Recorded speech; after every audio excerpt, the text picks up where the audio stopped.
Hi everyone.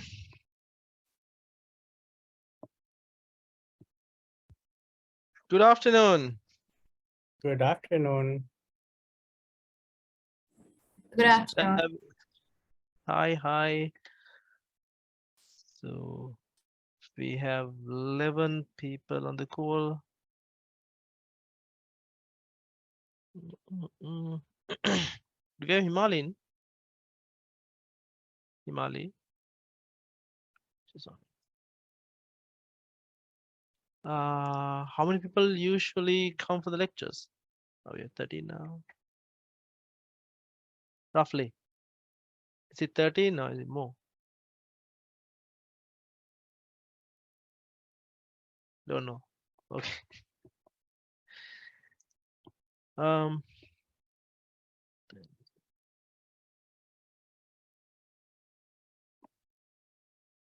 All right. So do you hear me clearly? Yes, Lovely. No, I can hear you through the computer. Let me see. This is weird.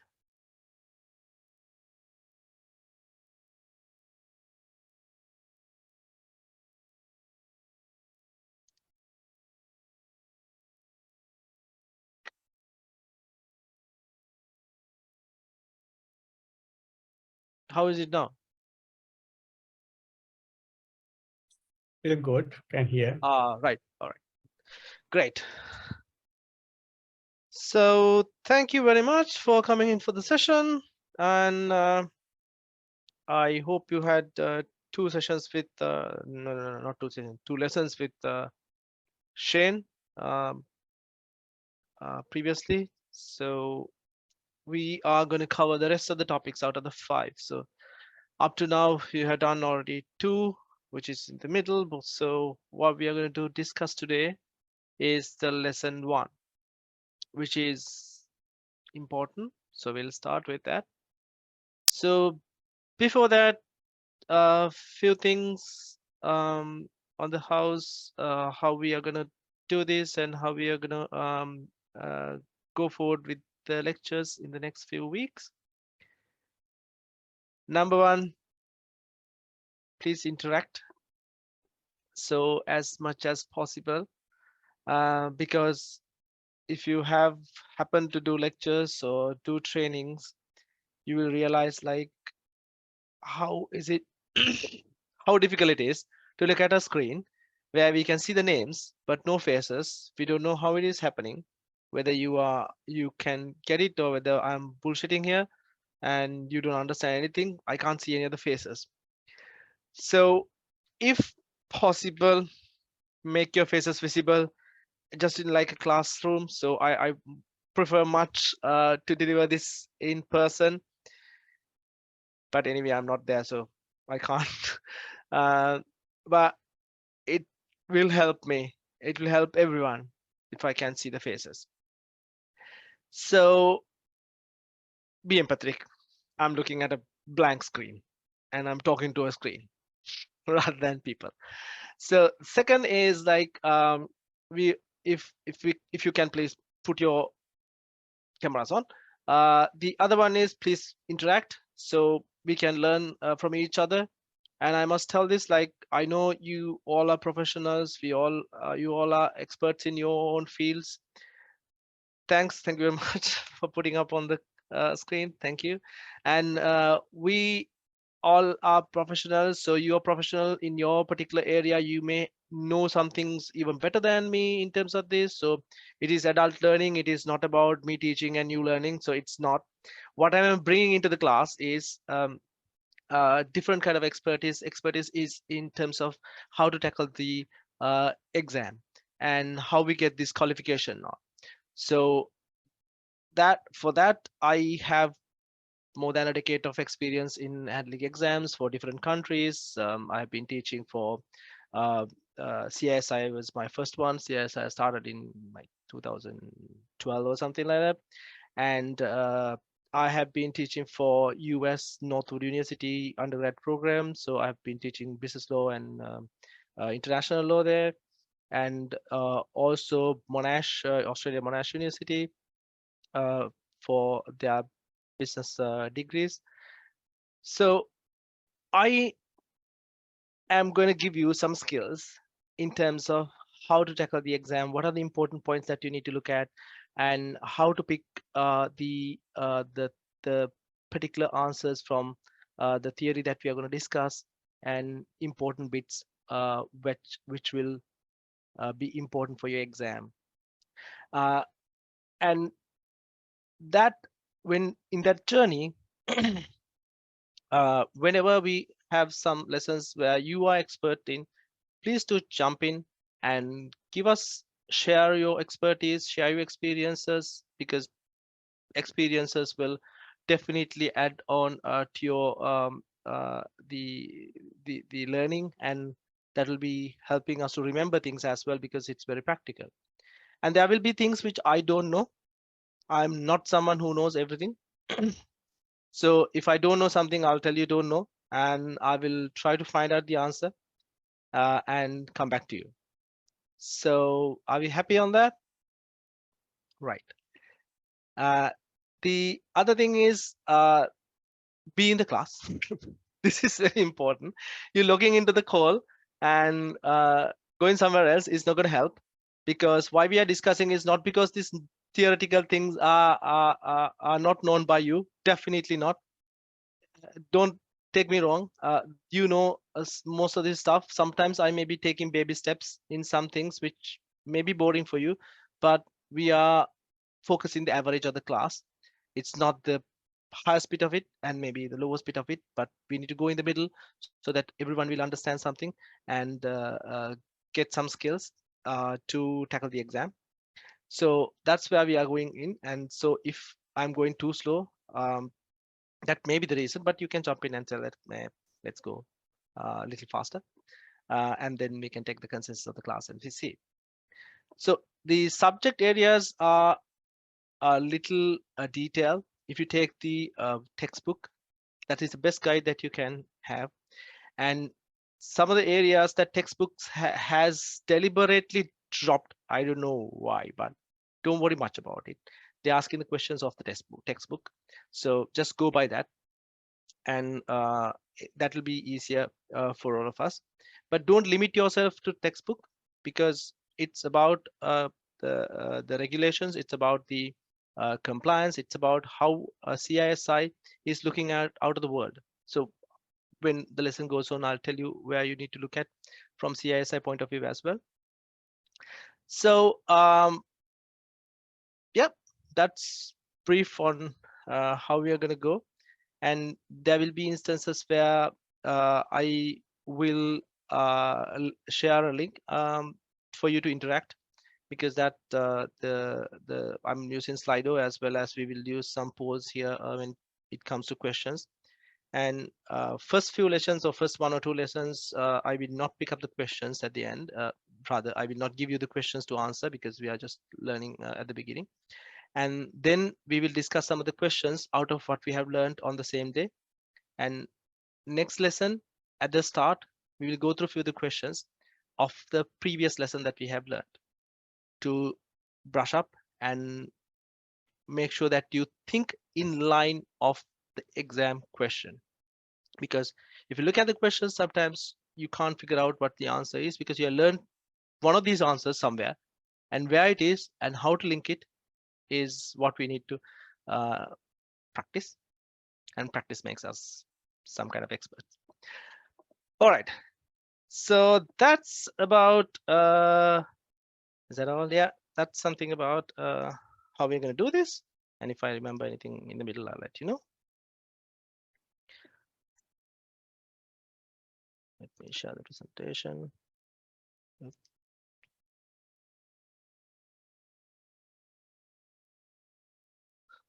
Right.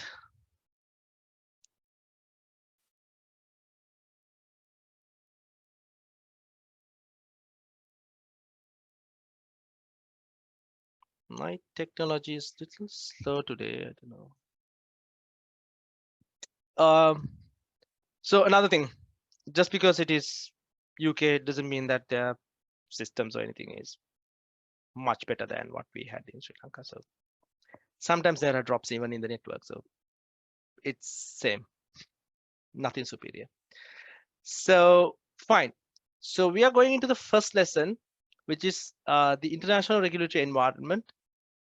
This is quite a basic lesson where we understand what is taught in this, but the important bits I will stress on, because the exam is going to take 20 questions out of this part, sometimes maybe a little more, because there will be questions coming in the other parts of the lessons, but which is linked to the international regulatory environment. So this is very important lesson, because this is setting your mindset in terms of how the CISI is looking at the regulatory environment and what they want out of the people who are certified as uh, CISI professionals.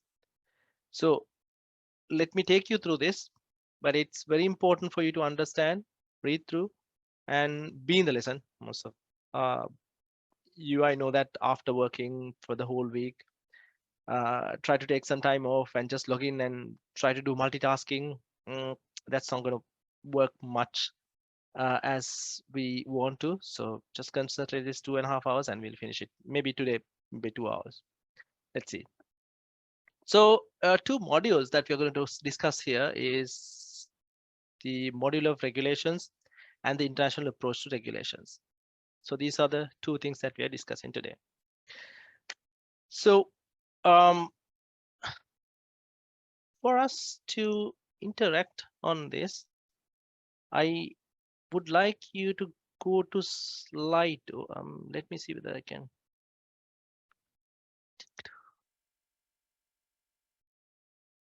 Share.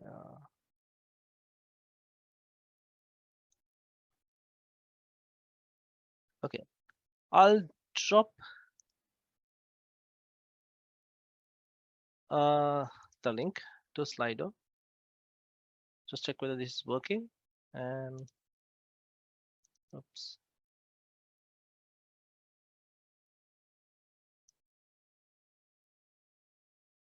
Is it taking you to somewhere? Anyone stuck? We All are right, on just the front page here. is it taking you to sign page? No, it is not taken to the slide. It's only on the like the first where 5 areas are given. Isn't it taking you to the question or something? Oh, let me see.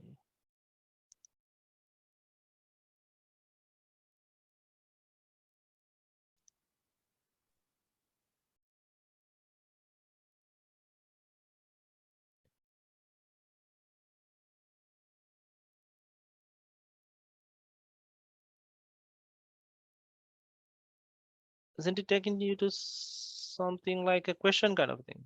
Not Like, you know, yet. No. not yet. Is it signing in?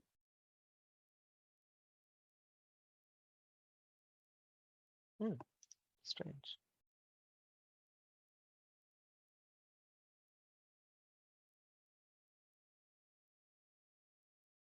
How about the others? Are you getting it into any page? So the question is what Ah, superpower you asked for, right? Is lovely. it? Okay, you're there. Yes, yes. Wait, wait. So yes, we received that. So Okay. I don't know about the Anyone others. still struggling?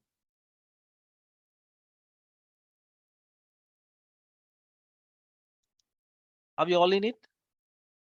All right. So until you get login, I'll ask you to respond to this one.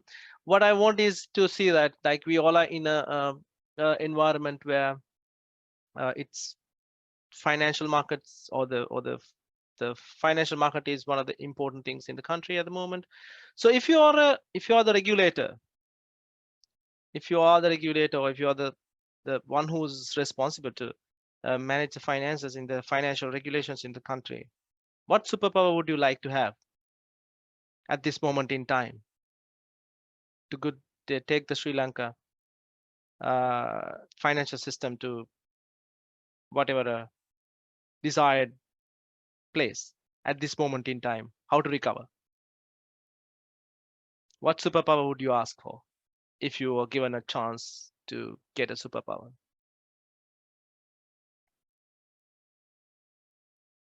Is it? Yes.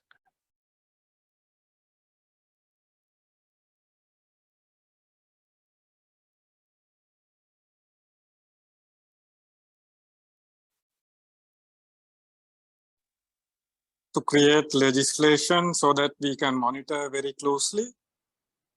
Okay, fine. Can you type it on that? Is it? I'm just trying to test. I don't get.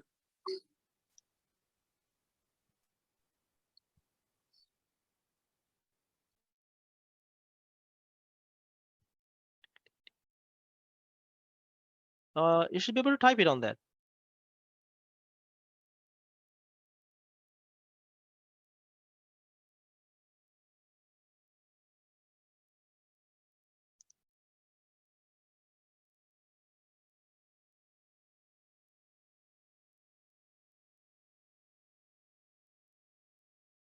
Can see that some people can type it. You should be able to type it. Is there anyone who's struggling to type it on that?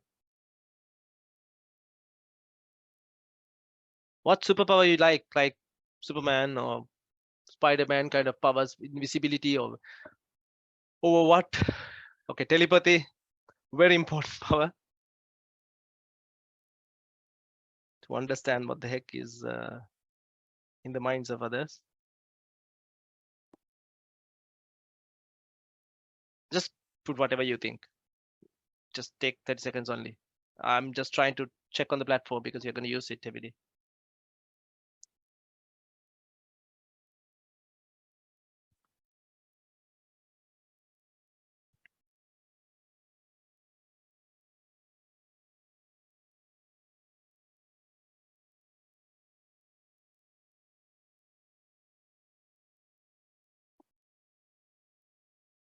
All right. Transparency is a superpower, or to be transparent, so you can go anywhere and see. Is that what you mean? Creating law. Okay. Time traveling. Fun. Yes. Time travel back to 2019. More capacity. Work with more. To create money. Financial plan. I still have only 8 people responding to this one. We have 20 in the call. Telepathy. Justice. Mind reading. Yeah.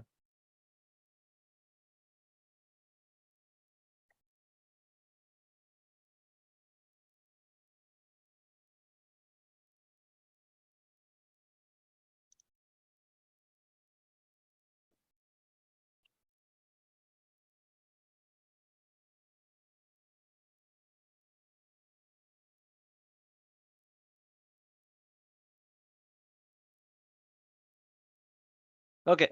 Fine. So we have some interesting answers.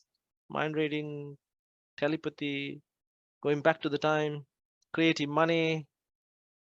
Yeah, fine. Okay. Thank you.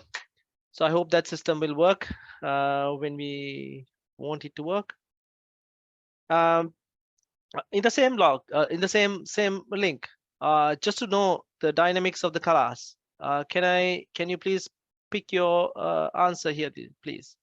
What is your job role? Is it directly compliance in financial sector, compliance in other sector, finance sector that you work in, not in compliance, administration work, student, or any other work? You must be seeing it on the same link. Now, it's a different question, which you just need to pick it up, the answer, for me to understand roughly.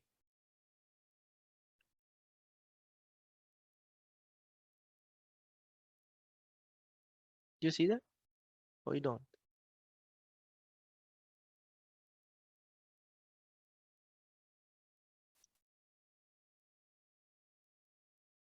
It's the same question. Is it the same question? Yeah, on the slide.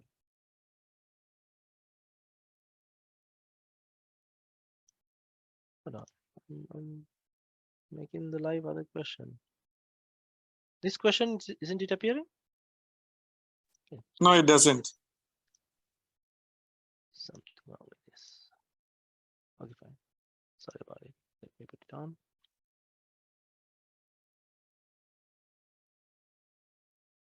Yeah, I put the link on the chat.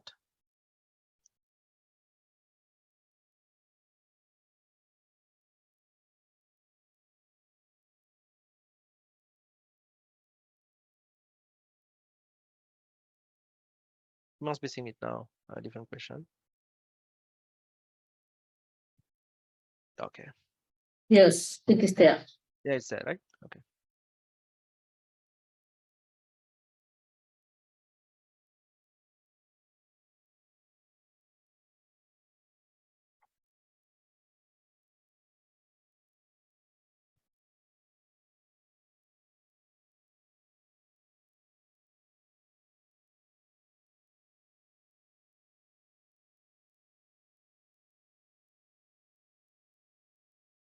Do we actually have 20 people in the call? Okay.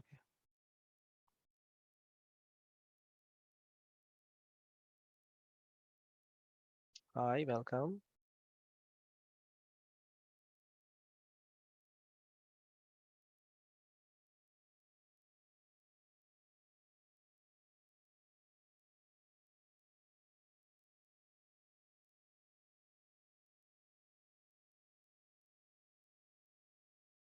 Thirteen people, seven, at least six of others are in the call.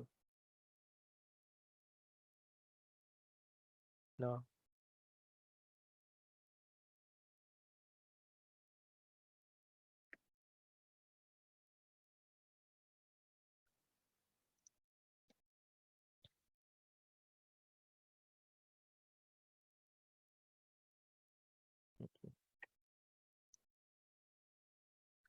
Right. Okay. Thank you very much. So I can see most of the people are from the financial sector, and um, yeah, and also some of them are from compliance in financial sector, administration, and other professionals. So we have a well-balanced class here. So we have different people where we can learn things from each other, and most of the people on the financial market. So we all understand. Then it's easier for me to communicate. But I'm not forgetting the people who are not in financial market as well. So keeping it in mind, let's move on with our first lesson. Right. So what we're going to learn in this first part, models of regulation, is the objectives and benefits of regulation, laws and regulations. What is the difference? What's the link between both of them? And rule-based and principle-based approach, how we can distinguish between these two, and models of self-regulation, uh, which CISI and FCA both are very keen on, and extraterritorial reach of legislation, which may be new to normally what we know in Sri Lanka, but yes, it is. And exchange, multilateral trading facilities, MFTs, MTFs, and the system internalizers, and finally of market transactions.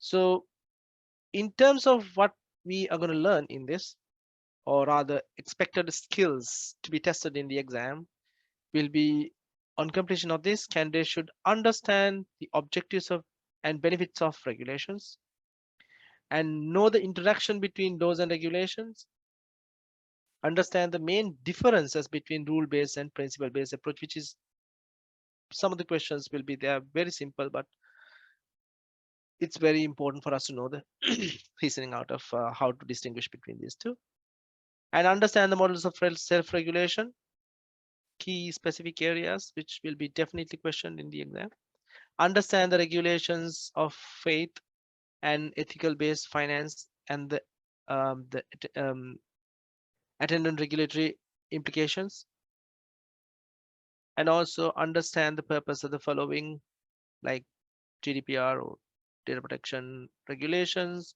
tax reporting regulations like FATCA, and banking reforms of different countries and different regions, and market integrity given by MiFID and other rules, and SOX Act, and financial crimes, what a financial crime, and how the regulatory environment has adopted different acts and rules to combat them.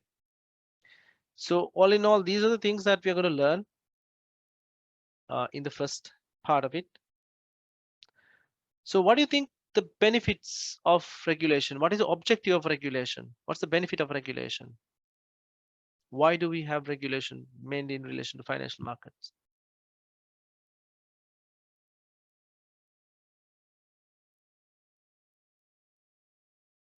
Why? What are the objectives and what's the benefit of having regulations?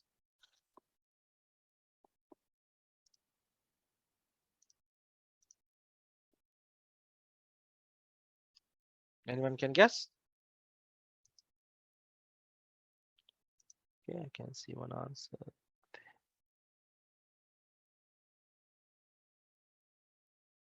Okay, slide.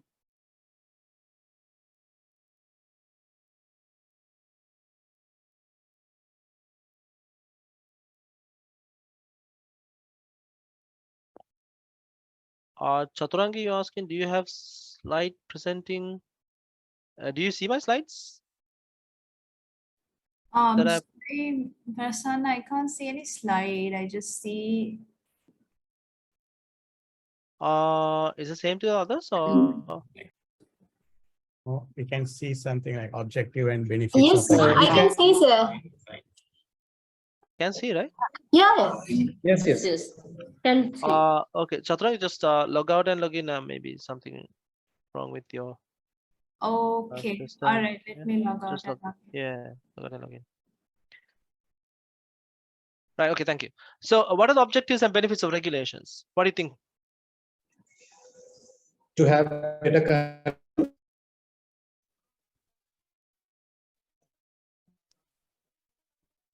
hello. We are losing you.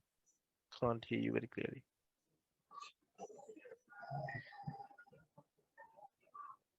Yeah, go ahead. I think we can hear you now. Okay, that is one benefit I would say is to have better control. Right, better control.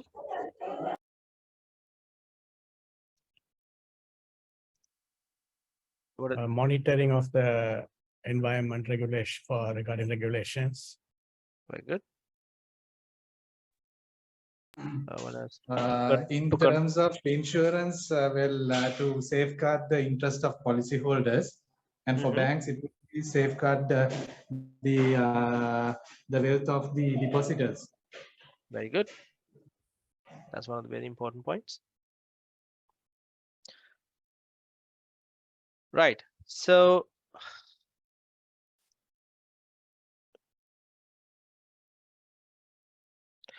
objectives and benefits of regulations. The mainly in terms of financial market, we are focusing on the safety of customers and the interest of everyone.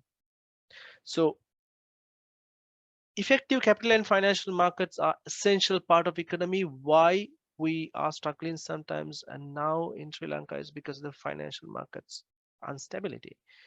It may be partly on the regulator side, it may be partly on the policy side. So, but that's not been defined on this lesson. But what I'm trying to tell you is that it is very important for an economy to sustain. So economy is not only finance and banking sector, economy is for everyone in the country. Not only the country, actually, it goes beyond the country because one country's failure will reflect in the other countries as well. You don't know until something bad happens to see that what are the interdependencies between the countries. So it's that bad if something goes wrong. So that's for which is very important for us to have proper level of regulations to protect, safeguard everyone as a financial market in the world. So when the benefit is if someone lost the confidence and the trust on the financial sector, that's where the financial sector starts failing. So it goes beyond individual bank. You can see that what happened in Enron and Pramuka, Selinco. So we saw sometimes it does not failure. Sometimes if you take Selinco, it there wasn't failure on that side. It was a mistrust or the confidence, failure of confidence or loss of confidence because of some other activities which were taken out in the market. So when the loss of the confidence happened in one firm, what is working on the minds of the people and the interested parties or the stakeholders is other firms also can fail. If you see one bank is failing, you lose the confidence of other banks as well, because that also can fail. And that's where the financial sector is going to lose the confidence. So due to inherent nature of the monetary losses, because money is hard-earned money of everyone, so it means a lot of things to people. They don't want to lose the money because they have put it on the financial sector, and financial sector has done something wrong and it gets lost. Therefore, it needs some standards, rules, code to protect this trust on the people, give the public a trust of financial sector. So that's why it is most important for financial sector to have the regulations. And objective is also to protect the confidence. And in the other hand, there are other mechanisms like self-regulatory regulation of standard, because it is again to win the confidence of people. So you have more self-regulated, which is not imposed by the government or the standard body, but there can be standard bodies which are outside government, which will give some guidelines, and people will, or the firms will like to follow it, so that it shows more confidence in the eyes of the consumers. And there are statutory regulations which are essential, because the financial sector is the controller, or rather so many industries are depending, so many people are depending on it. And also not only the country, but the internationally also it is interdependent. So therefore the regulators have to come in and put rules, because you can't let banks or the financial sector to control themselves under their own self-regulated rules. Because if something goes wrong, it goes not only wrong in the country, it goes wrong in other countries as well. And this benefit is to regulate the crimes, or the room for anyone to play around with the financial sector. So money laundering or terrorist financing or fraud or tax evasion should not be permitted within the network, because if it starts permitting, then it again rolls back onto the confidence of people, which can have a adverse impact. And these activities or financial crimes will definitely impact the sector badly. So that's why it is important for us to have the regulations, and not only the statutory regulations where the statute or the regulators comes and regulate you, but over and above that, if someone is following the self-regulated industry practices, or even they themselves have their own the best practices which are over and above the normal regulatory requirement of statutes, the people will really value it. Sometimes some of the banks or some of the financial institutes, especially when it comes to some international financial institutes, they have more, or rather are going beyond in terms of the regulations. So if regulator says A, B, and they are going into the next levels of C and D, which attracts more confidence of the people. And sometimes when the economies have some issues, when some kind of confidence is lost, more people would put their money into those institutes, even at a lesser income, in lesser interest, because they have more confidence in that their money will be safe. So the risk factor, or the risk factor of interest will also play a good role in it. You can display that.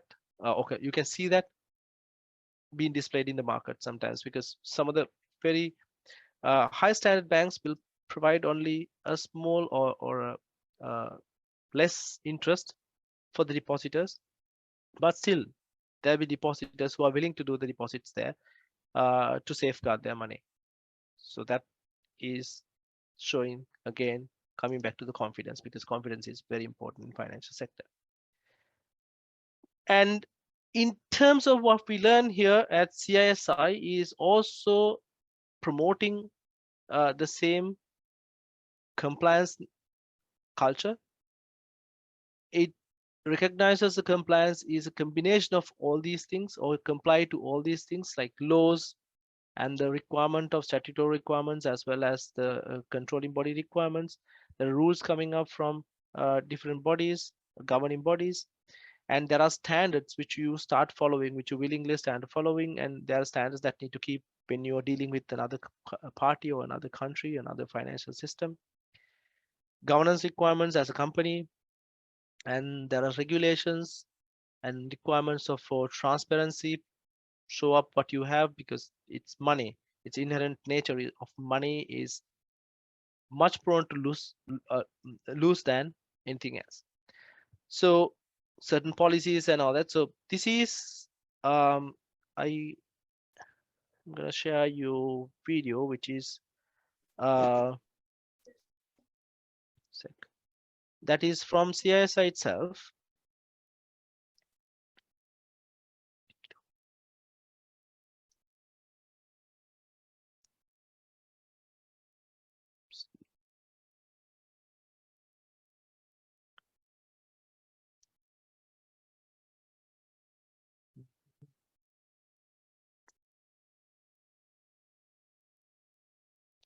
So how CISI is defining the compliance.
I don't think YouTube would like to play that.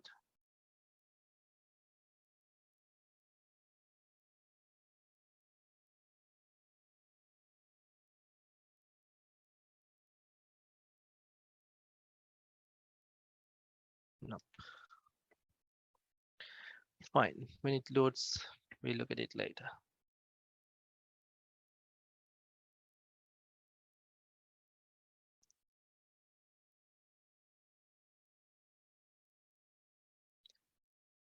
Right.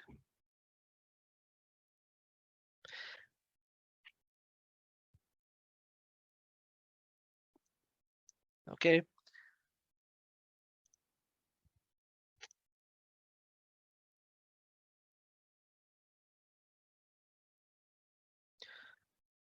So basically what it explains is it increases the confidence and trust in the financial market, systems and procedures that are used by the market, and establish an environment to encourage economic development and wealth creation, because the better regulated markets will attract more financing, and also they can create more financing as well for the benefit of investors. Reduce the risk of market and system failure, including the economic consequences. So why I'm giving this in a different ways, like this way is the way that the examiner is looking at in terms of questions. So it's better to read out than They're not missing it out in the middle of jargons. So enhance the consumer protection, give them the reassurance they need to save and invest. So also reduce the financial crime, which makes it difficult for anyone to create a criminal activity within the financial system. So that's the main objective of having the regulations in place. So what is law and regulation? What's the difference between law and regulations?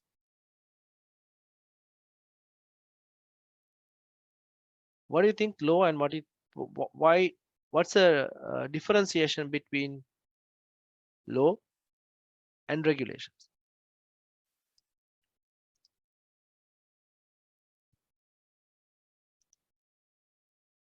Are they the same or are they different?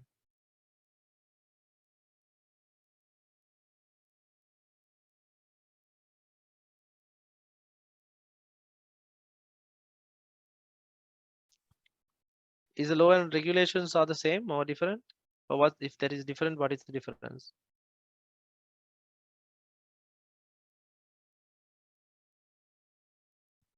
Hello. I hope everyone is in. What's the difference between these two? Laws and regulations. Is there a difference? Are we talking about the same thing? So regulation may be changing time to time. Okay. So laws won't?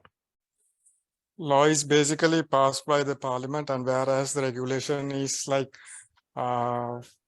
rules that is given by the ones who are regulate certain matters. Okay, Zula. Great. What do the others think? Is it the same?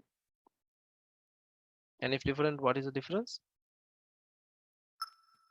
The risk of monetary loss that can arise from many types of financial transactions has meant that financial markets have always been subject to the need for rules and What's the difference between laws and regulations? Right, what Ridula said is right, because if you take laws are enacted by the government body. So it can be defined as the relationship between the government objects, so governmental organizations, or rather as a government body, and onto the states, which is enforced by a controlling authority. It's state control authority. States enforces that on people. And it becomes law, which is applicable to everyone across, or specific parties which are intended by the law. When it comes to regulations, regulations are given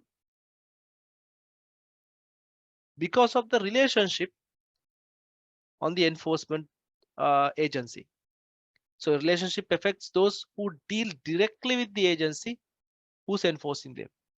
For example, the central bank is a regulator of the banking sector. So they issue the license, they tell you what are the conditions to perform your work, and they take control over how you perform in the market.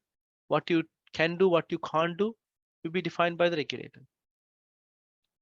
When it comes to law is enforced by the government, and if something goes wrong, or if you are not following the law, you will be sued in the courts. So it will be judicial decision,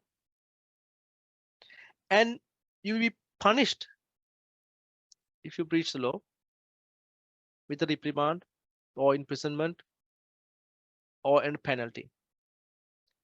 When it comes to regulations, regulators will have a relationship with people who are directly either selected to follow the regulation, or as a result of the the agency's relationship with you or with the regulated firms. So it can be something like market conduct, managing the conflict of interest, so on and so forth, treating the customers fairly, and all these things will come up with the regulations which are suitable for that particular sector. Regulations are generally more close to the industry because it's directly governed by the industry. So if you take the any other industry, also the same, like as banking industry, insurance will have the insurer regulator, and those regulators will be issuing regulations which are more detailed and maybe more close to the industry to govern the members. Law is general. It applies all across the country, irrespective of whether you're a member or not of anything. So it's going to be a law, and if you breach it, you'll be punished by the government authorities. But having said that, there's no less importance for either of them.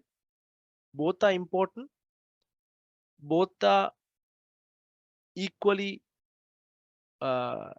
contributing towards the regulations, and the compliance is required for anyone who's operating in the market, because laws definitely to be in the country and to do the things according to the laws of the country as a good legal citizen of a place. Yes, you need to follow them and you don't have an option. But regulations are best for the industry and best for the customers and best for all the stakeholders, which is being driven by the regulators, and that has to be followed. Otherwise you will not be able to uh, uh, run your business in the market, because most of the time the regulators are the ones who are having the authority to let you do the business, and they can get the control over you of you if you are not following the regulations on that. Let me see, I think that video is on what CISI is.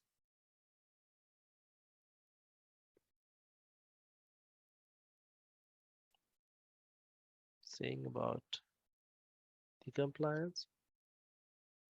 Nope.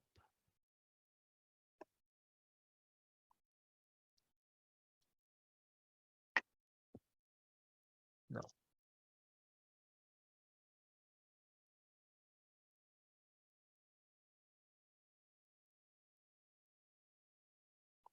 Okay. Great. So this is one of the previous chairmans of FSA. We need FSA is there because now it's a different authority. So what are regulations, rules, or directives made and maintained by authority is regulations. And regulation exists because of the potential economic and social effect of major financial instability, the desirability of maintaining markets which are efficient, orderly, and fair, and the need to protect retail consumers in their dealings with the financial services industry. Very important when it comes to retail customers, because those are the backbone of the industry. If you lose their confidence, you're losing the minds of everyone, and you're going to lose in the industry. So rules or directives made and maintained by the authority are regulations as per can arise from many types of financial transactions has meant that financial markets have always been subject to the need for rules and codes of conduct.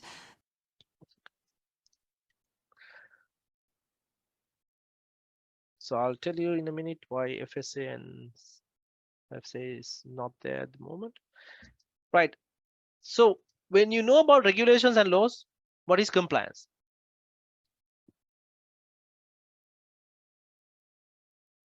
Compliance, laws, rules, and standards therefore have various things. Compliance is required to be in the market, to do the business, and also to be a good citizen when it comes to the laws, compliance with the laws. So rules and standards issued by legislator and supervisors. Both legislator issues laws and the supervisors issues regulations in the market. And there are code of practices sometimes you follow, and also promoted by industry associations or professional bodies like CISI, CIMA, ACCA, and chartered institutes, chartered of bankers. All these things are giving industry, professional bodies are giving, industry associations are providing some of the regulations to comply with, and internal code of conduct which are applicable to staff, like what you have in your organizations, the member as members of financial institutes, and individuals or as firms, you will have your own conduct, code of conducts. And industry and internal codes are like go beyond what is legally binding to embrace broader standards of integrity and ethical conduct. Integrity and ethical conduct. So why integrity and ethical conduct is again stressed here is this is going beyond what is legally binding. Legally you can operate without this, but if you have them, it will be enhancement of your image. And ethical conduct is very important for a financial market, because ethics, as we all know, is super important. And you know that you have seen some of the unethical practices in the financial sector is being severely punished. If something, some small thing, you know that people who are working for financial sector, you don't do anything unethical, right? So which is questioning your integrity as individuals also. You know that once not very recently, few years back, because of unethical conduct by the senior management, so about 70% of senior managers were removed within the matter of 2 days. The heads of the sectors, for 5 of them, as far as I can remember when I was working there. So all were removed one night. You're unethical. It shows this is not ethical practice. Go home. So some people were escorted out from the door. It's that that's very important, because as a industry, as as institutes, as banks, financial sector, if any unethical practice is happening, you need to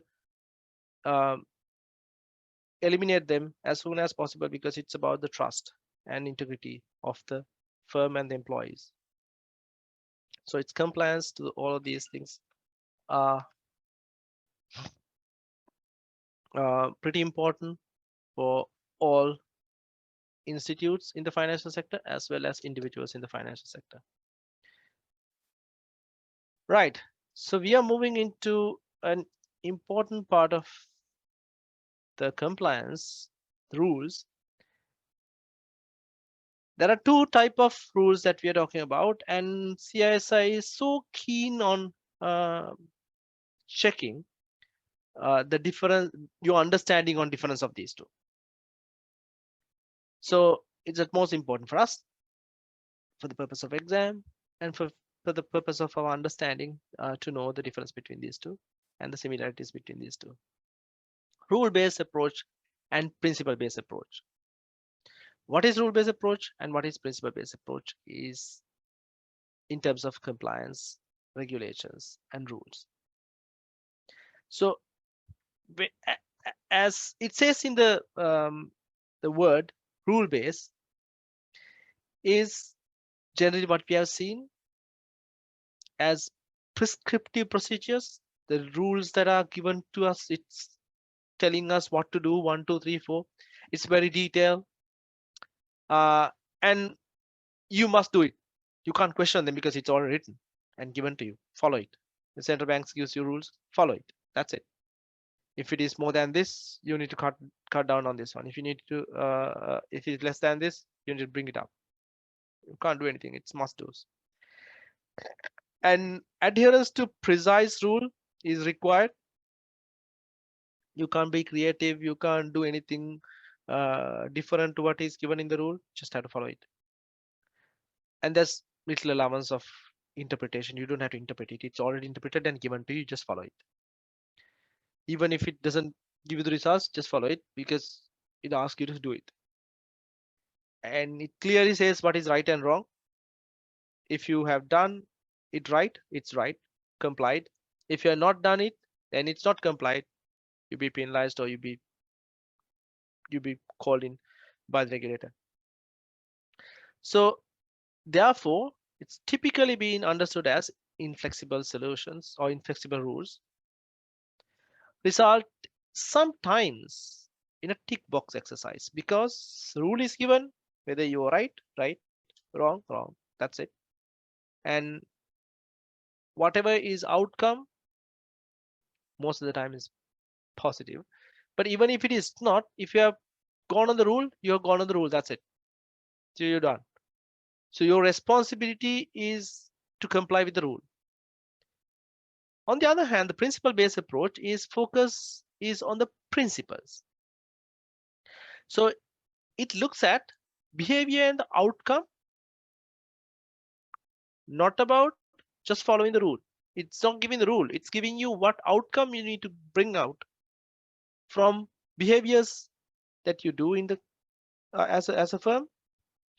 So no binding rules are given, no blindly following of any of these, because you need to get the outcome.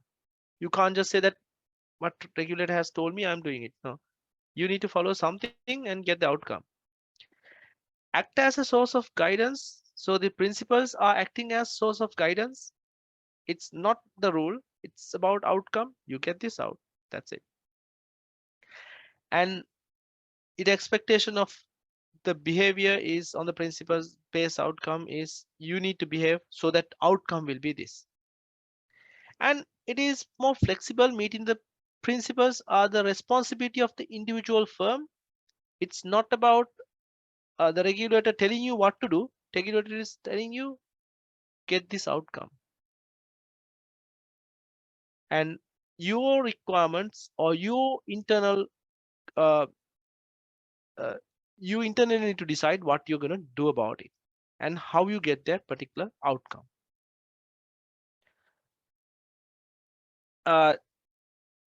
In terms of these two, there are certain challenges throughout to the regulator.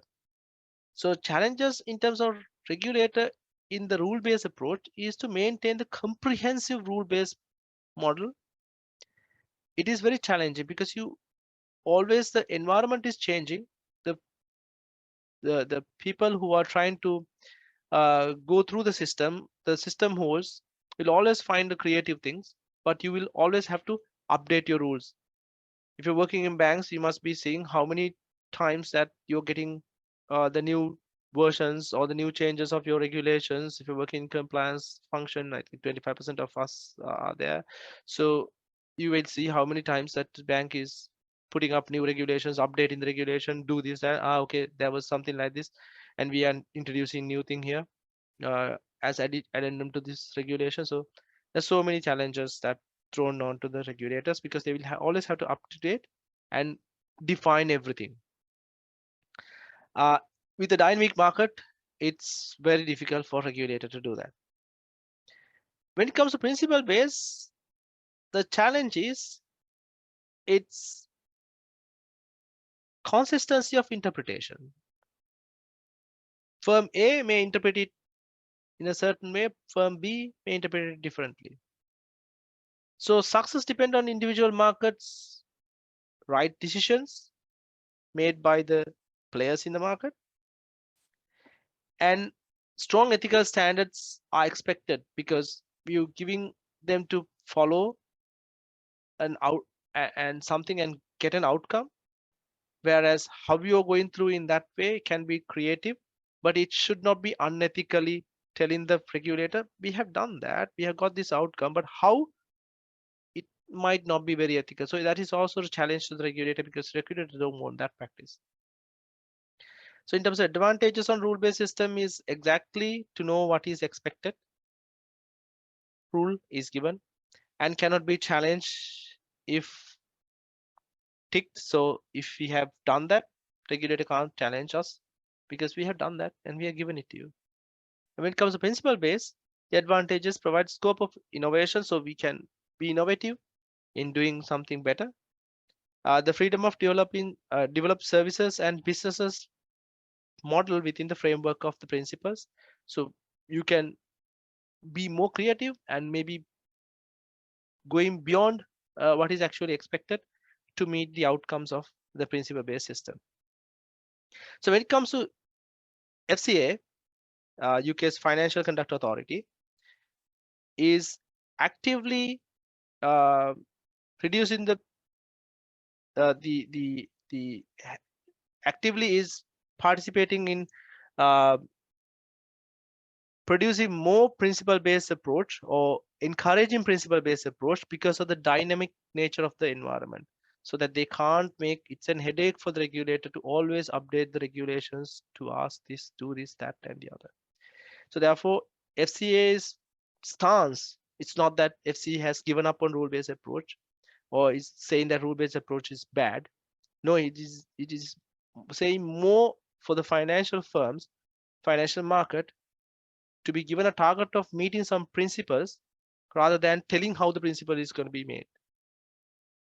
So that's the stance. So you need to understand that, because that will be the tone of your exam, more favorable towards the principle based approach, but not giving up on the advantages of rule based approach.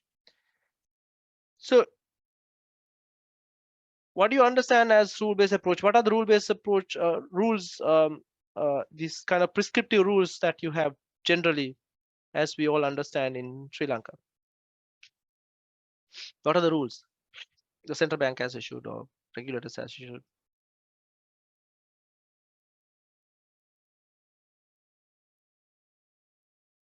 Single About borrow the limit, tax. is it? Yeah. Yeah, Okay. tax. Yeah, No, I was the talking single about the tax. yeah, Okay, sorry. tax regulations. Yeah, sure. Yeah, Yeah. correct. Good. So that is, yes, is a rule base. You are given calculation, method of calculation. Every step is given, percentage is given. You follow this. That's a rule that has to be done, and that will be deducted. And if you have deducted everything according to the calculation, you're safe. If not, you'll be penalized. When it comes to single borrow limit, is it a principle based or is it a rule based approach? Single borrow limit. People work in the banks. Rule based. Rule based. Anyone else? The principle based approach. Chaturanga, I didn't hear you properly.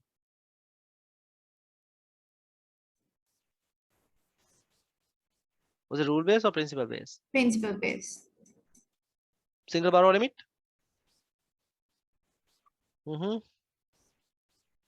So what is single borrow limit? Single borrow limit is giving you a cap of amount that you can lend to a single entity.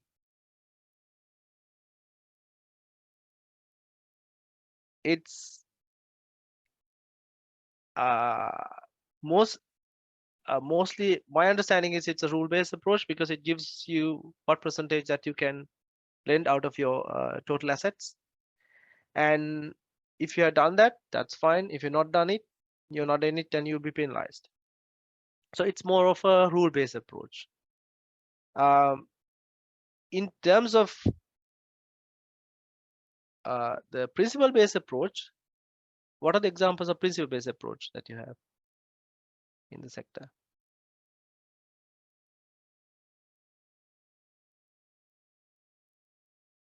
Like Obtaining customer KYC details. KYC details. Is it rule-based or principle-based?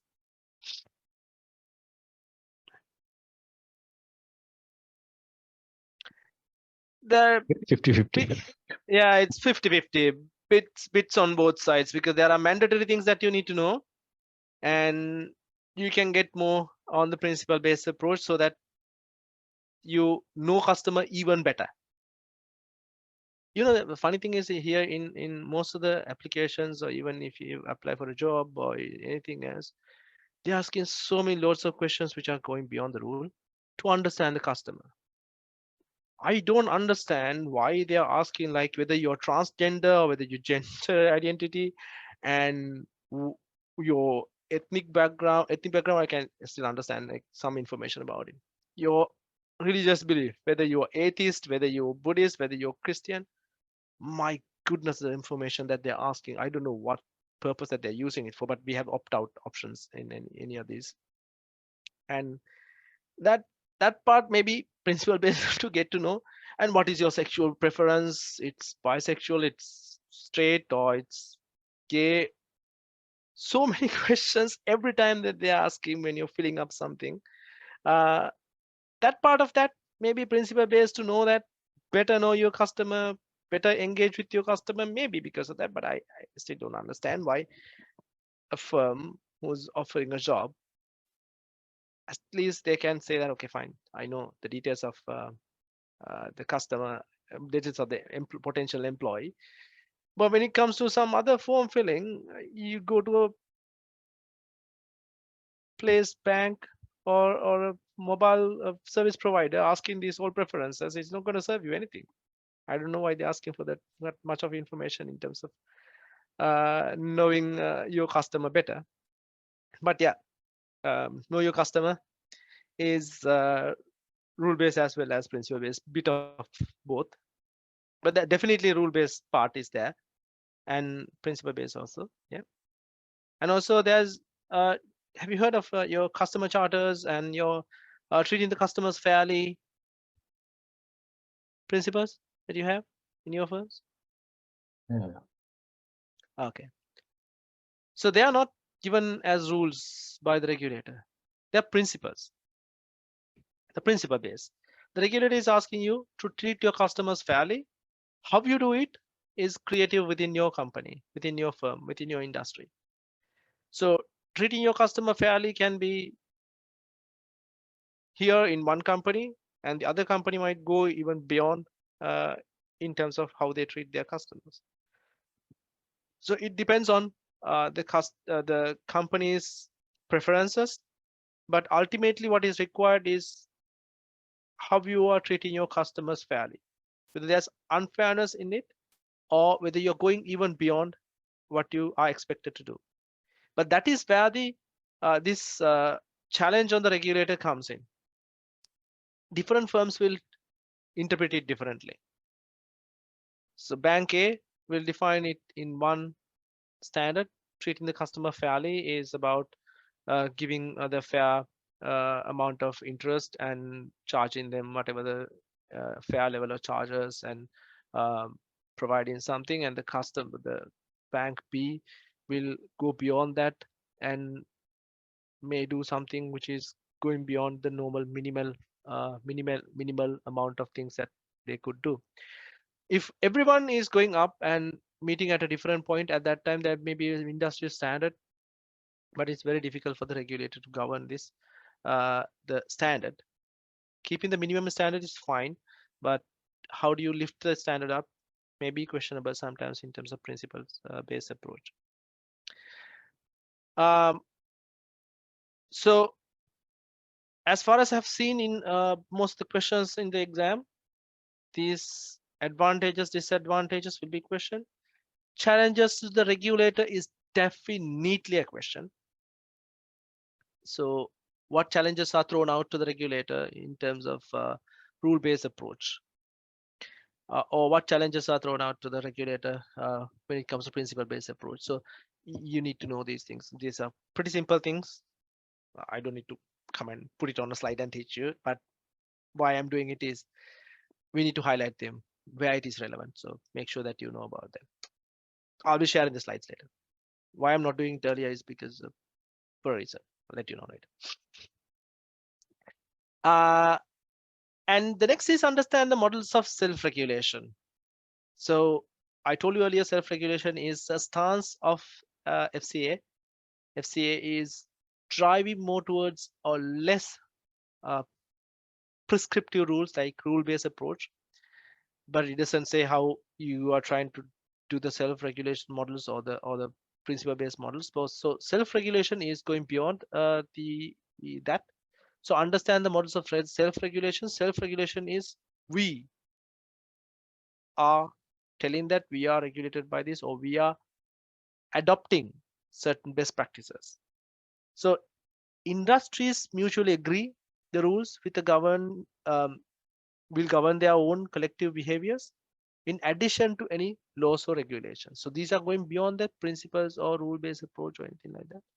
This is industry following self-regulations.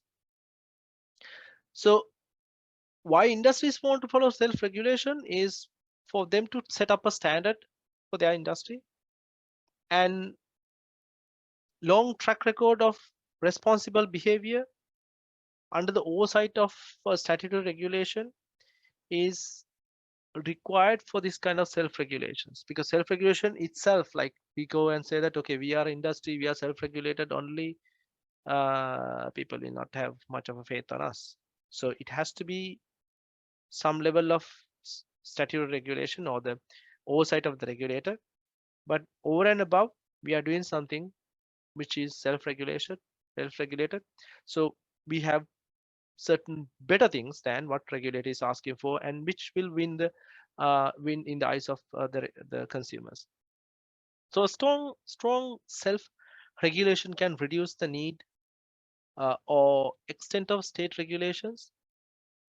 So this is a very important part, or rather very important sentence here, which will be always questioned. Why the self-regulatory model is important for a regulator?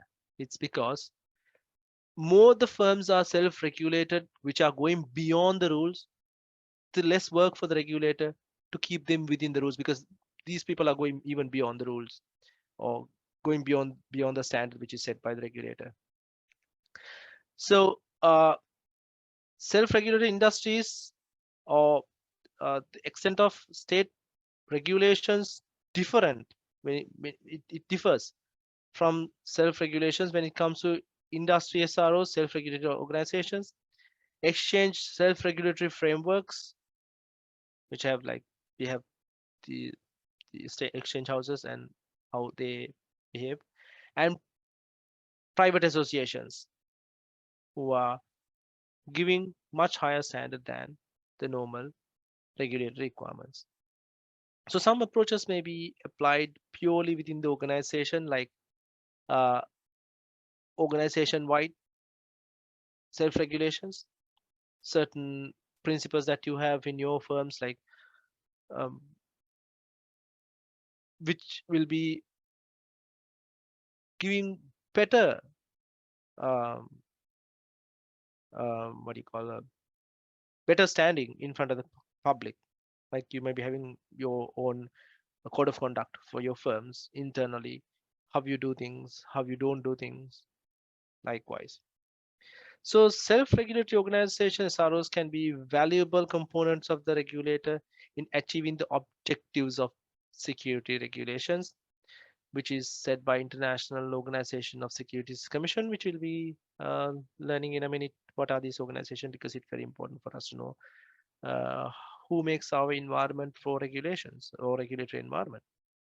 So self-regulated organizations, the importance is that will reduce the interventions that are required by the regulator, because they are being watched by their own common bodies. They all get together and say that we are compliant up to this standard, which is even beyond the regulators requirement. So that regulate, even if they are not doing their self-regulated bit, it won't hit the regulators level.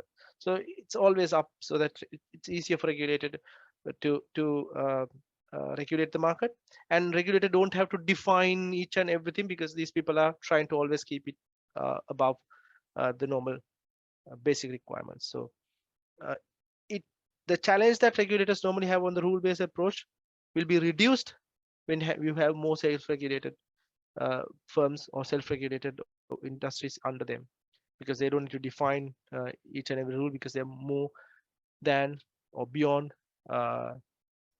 the practices that are required by the regulator. Can you give some examples, self-regulated industries or companies?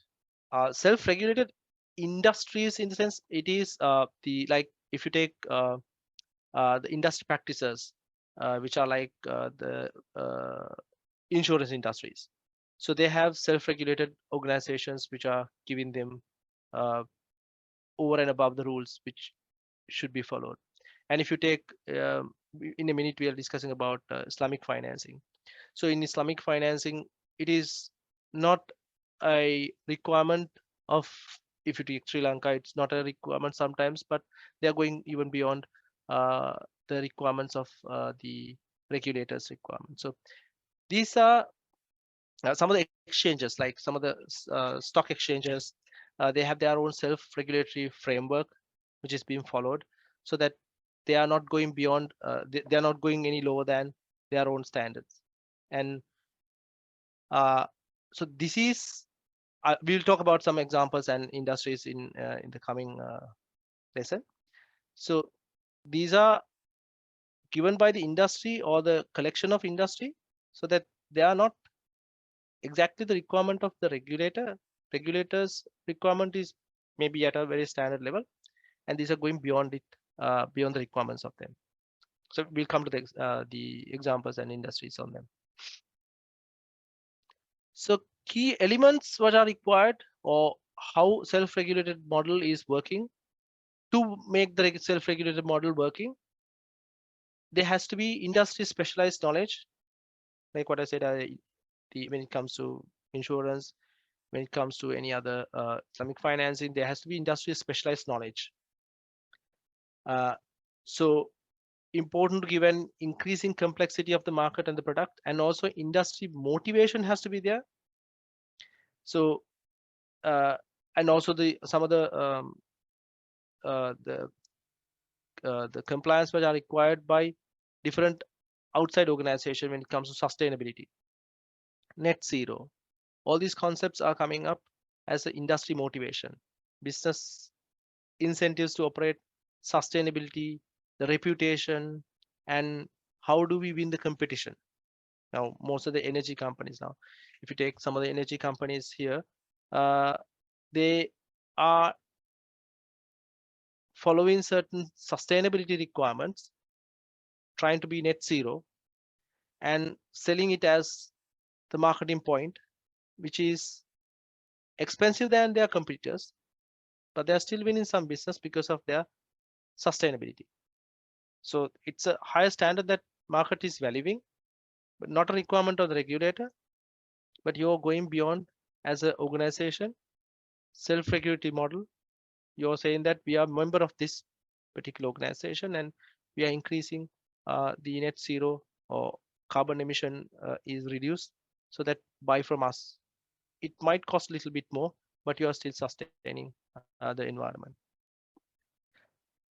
And there are contractual relationship has to be there, because otherwise, if it is like optional, I just pick it up and do it today, tomorrow we don't want to do it, kind of a thing. It's not going to sustain like that, because if a self-regulated model is there, people will not believe just because you're saying you're self-regulated. You need to have some contractual relationship with some body which are governing that standard. So this can go beyond the national boundaries, it can be international ones. Ethical standards that goes beyond government regulations. So but you have a contractual relations like licensing or certification, like if you say if you're following ISO, is it a requirement of government? No. You're saying your front office or your back office is ISO compliant. So which means you're borrowing that certification from International Organization for Standardization, and you're maintaining that license from that organization, which we are saying that we are self-compliant. But for me to comply, I have to have a contractual agreement with ISO, and I should maintain the license. Without maintaining the license, without maintaining that license contract, I can't claim that I am ISO compliant. So the moment that you are not compliant, what will happen is ISO will withdraw your certification. If you're not following the ISO standard, which you have promised, which you have contracted, they will withdraw that. So that is one of the examples of self-regulated models. And why people would like that is because they perceived benefit out of those new regulations or the self-regulatory models. And sometimes the funny thing is sometimes people don't believe it. Let's say you have ISO compliant lending department, or your loans department is ISO compliant. True, it gives a lot of benefits because your documentation will be proper and nothing missing, and you will have your proper mortgage. You know where it is. You know the contract. You know the contract is properly done and all that. But when it comes to customers, who cares? Like you give it to me in less interest loan, I'll take it. Sometimes it is not value added, but from the point of view of the industry, it adds value, because how many of you have seen your loan department is running up and down like headless chicken, where they have not taken the signature of some collateral, some missing signatures? In your life, you might have seen them because they when you have a standard like ISO standard work environment in your departments, you might not have that kind of environment. So it is again valued by the regulator because you will have proper documentation. So it's something which is additional, but better to have. And when you have it, it gives some benefit. Sometimes might not be in the eyes of the customers, but it increases confidence of someone, either regulator or your standard, or at least your internal staff. That's in addition. So back to the lesson, and contractual relationship has to be there so that it is displayed as a contractual relationship. When you lose a contractual relationship, the customers will get to know you're not compliant with that. So you are not in that self-compliant circle. Transparency and accountability is a must there to maintain the model, and professional standards of behavior has to be there, and flexible self-regulated organization compliance programs will be their response to the changes, because they're more responsive to the systems in the environment. So if there's something which is coming up in the environment, before the regulators comes into play, there will be self-regulated bodies which are adopting them much faster, much flexible, because they just need to change what they are what they're specialized in, because as I told you earlier, the industry specialist knowledge, so that they can better react much faster, adopt it, and win the confidence of the people in the market. So, and also coordination and sharing information. So between these self-regulated models, that like especially when it comes to the regulated markets like stock exchanges, so they share the information, and they all can be part of the benefits which are driven by the sharing of information. So these are the key elements for an effective self-regulatory model. If self-regulation need to be effective, this has to be within that particular model. So in terms of exam point of view, you need to know these 6 things. If someone asks what are the key elements that are required for a self-regulated model, or self-regulated model will not be sustained in absence of any of these. Right. I was talking to you for more than 1.5 hours. Okay. Now we have an activity. So I will put you into breakout rooms. It's time for you to speak. What I want you, simple 2 things. I want you to understand the difference and the relationship between these two, FCA and PRA. I'm not going to tell you at the moment. So what I want you to do as a group activity is, what is the main objective of both of these? And what institutes are regulated by each of them? What is their, which part of the institute rather? Which part of the institute, or which type of things that are basically do an objective check on these two? What are their objectives and what are they supposed to do in the financial market, right? So I'll put you into the breakout rooms for 10 minutes and would like you to discuss this, these two, FCA and PRA, Financial Conduct Authority and Prudential Regulatory Authority. Where are the breakout rooms? Okay. How many people do we have here? 17 people. I'm gonna put you in.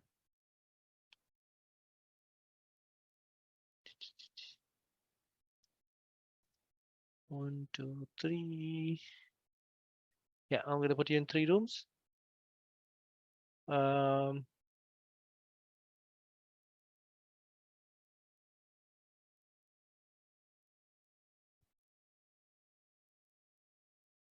Yep. Okay, I'm putting you into the rooms. I'll take you back by 12:11 or 12:12. So discuss and come up with what are the objectives and the main functions of these two.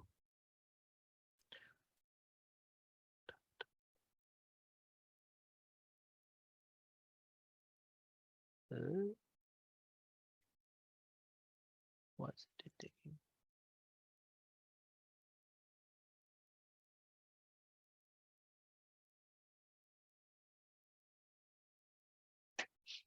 All right.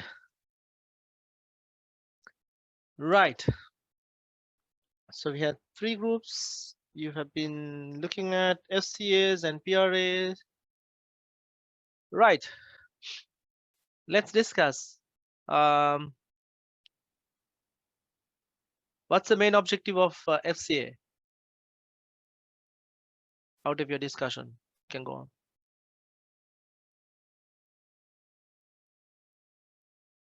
What's the main objective of FCA?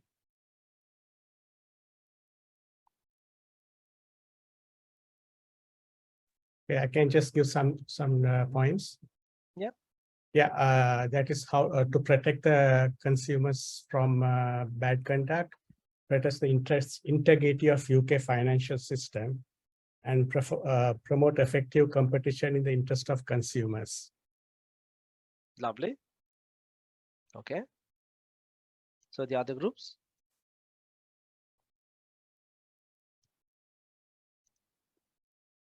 Can any other group tell about what PRA is? What's the objective of PRA? Why do they exist?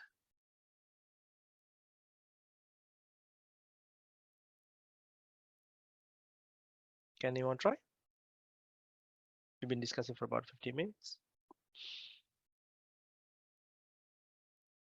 Yeah, just go ahead. Just go ahead. Just what comes into your mind. There's nothing called right or wrong, so we can discuss anyway. It is about promoting safety and soundness of firms, and they go on contributing to secure and appropriate degree of protection of the policyholders, like if you call about insurance industry, and about have a a healthy, effective competition between firms. Okay. Has That was anyone note? Yeah, go ahead. Go ahead. Sorry. to have a sustainable environment for the industry. Yeah. Okay, Rosanga. What is on the chat? Promoter integrity and competition, headline here. And yeah, finance system promoting effective competition. Yoma. Yes. Okay, fine. Yes. So what's the big difference between these two? Why do we have 2 things? What's the difference between these two? What's the difference in their role? See, the areas they cover, like FCA covers financial service firms and financial markets in UK. And PRA is basically, they regulate the banks, building societies, credit unions, insurance companies, etc. Lovely. Yes. Right. Anyone else? I think FCA is more controlled by an Parliament or Treasury Act kind of a thing. It's like government body.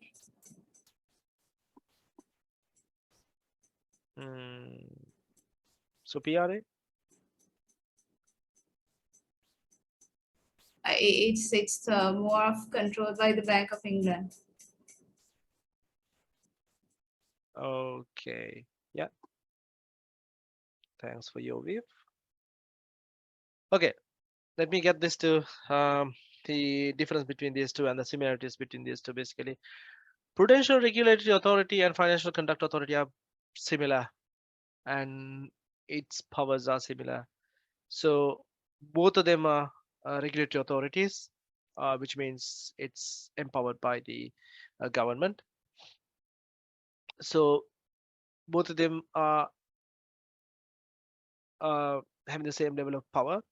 But what differs from PRA to FCA is PRA, or Prudential Regulatory Authority, is more onto prudential regulations, which are essential to keep the banks, insurance companies, and the investment company, basically money, who handles money directly. So it is systematically important firms. Why we call systemically important firms is, if one bank, if one insurance company fails, that has a snowball impact on anything else. So therefore, it's systemic risk is there. It's not on, when it comes to UK financial markets, it's not only impacting UK, it will impact other countries who are linked to UK as well. So therefore, it's very important to keep this prudential regulatory part, which are systemic important firms. But Prudential Regulatory Authority's scope is smaller but deeper, if I may properly explain it. It is smaller because it's only looking at financial institutes in terms of banks, insurers, and some investment firms, so that their scope is focused on these few industries. But it goes deeper to make sure that there is no even a single failure which will start up a catastrophic implications on the system. When it comes to Financial Conduct Authority, it's a wider arm authority. It looks at banks, insurance, similar companies, as well as fund managers, advice companies, and exchanges, brokers, everything. So it's more about conduct, how you behave in the market, and what you are basically as a conduct measure regulation. So how do you make sure your customers are protected in a wider perspective? So that's why we are more talking about FCA, and more people know about FCA, because all these industries like other fund managers, exchange houses, brokers, all these firms are regulated by FCA. Banks are also subject to FCA regulations in terms of conduct, but conduct and prudential both will be looked upon on the fund managers and advisors, which are not the systemic important firms, but very important firms in financial market. It doesn't mean, even though we say that prudential regulations are on these systemically important firms, banks, insurance, and there is no less importance on the fund managers, advisors, and exchange, but they are dealing with something which is important in the industry. So that's why FCA is there to directly govern conduct and prudential part of them. Plus, FCA is looking at in terms of conduct regulations in terms of banks which are normally looked after by Prudential Regulatory Authority, right? So it's the same market, same power, but focus is different. That's the difference between the FCA and PRA. So FCA is more relevant to things that we discussed. CISI is more in terms of FCA because CISI is more in terms of fund managers, advisors, exchange houses, brokers, and all these things, because it's about investment and investment firms, but also about investment firms and banking as well. So FCA's main objectives are protecting customers, enhancing market integrity, and promoting competition. These three are very important for them. So their main focus is we aim to make financial market work well so that the consumers get a fair deal.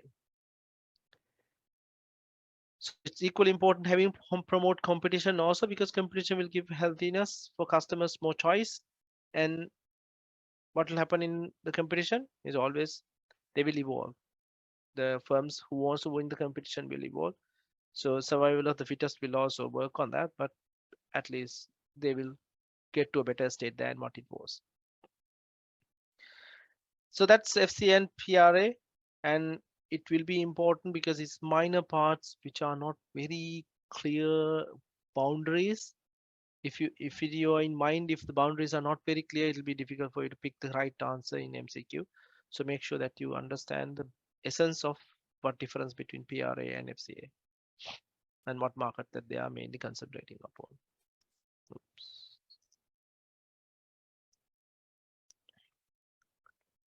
Right, this is another important institute we're going to talk about here, but the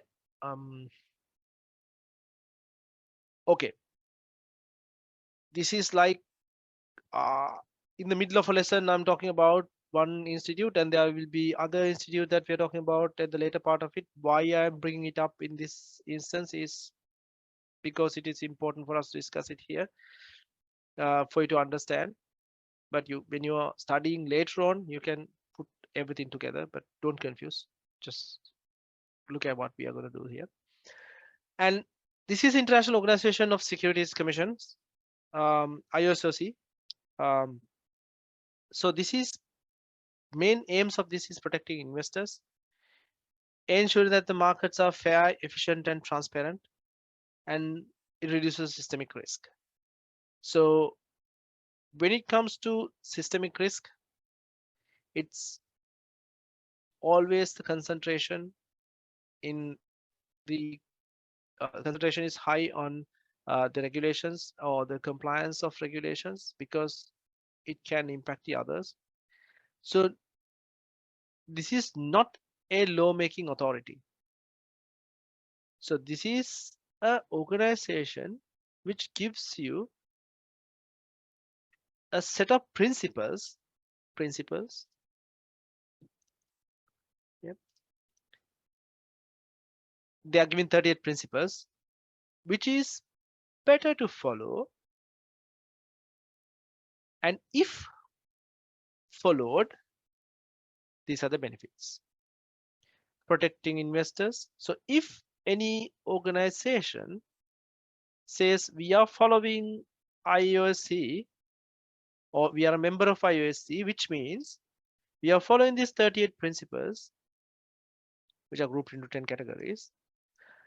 And if they are following those principles, it protects investors, so investors can keep more trust on this firm and ensure that markets are fair, efficient, transparent, so that the firm that you're using is fair and transparent, and it reduces the systemic risk, so that we have more trust on these firms who are saying that they are part of IOCC. This is sorry, it's not about firms, it's about markets, it's about countries, it's about regulators who are following these principles will gain these benefits to their market. So if you look at this later on, when you look at it, I'll share this, and I'll share the link now, so you can just go in and check.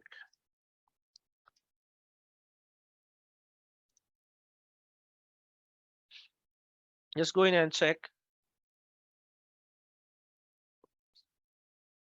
The principles, 38 principles, which are given very clearly and easily understood manner.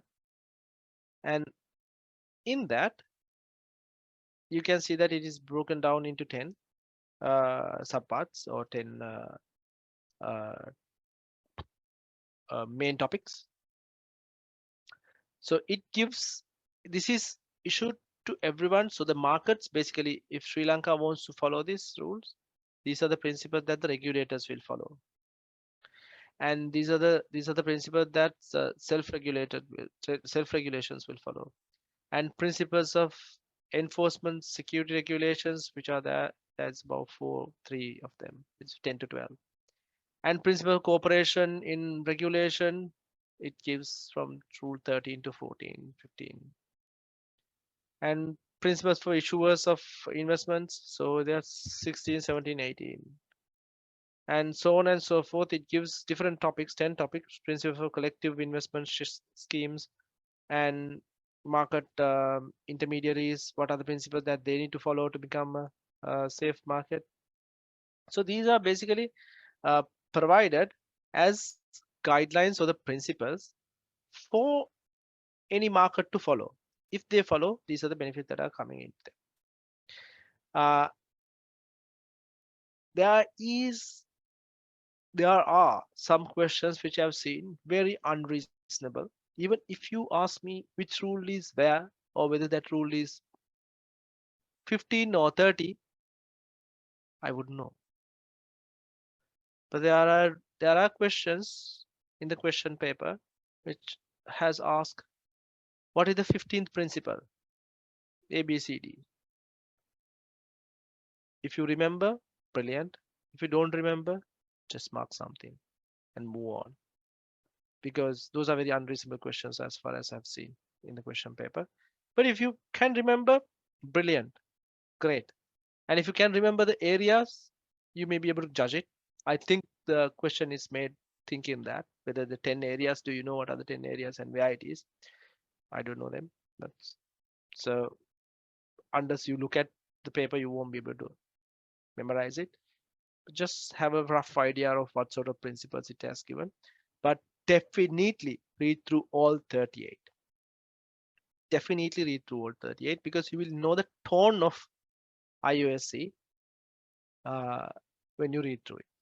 Right? Just keep it with you and read it and make sure that you go through each and every rule of them. I'm not expecting you to remember with the number. No, that's a waste of your part of your brain. So just don't waste that much. Right.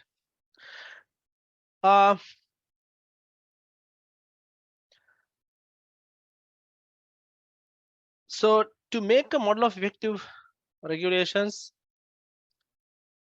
in terms of the IOCCO's self-regulated organization constructive committee is given model for effective regulations. What are the model for effective regulations? SRO's common regulatory practices and objectives should include these things. I'm leaving it for you to read it later.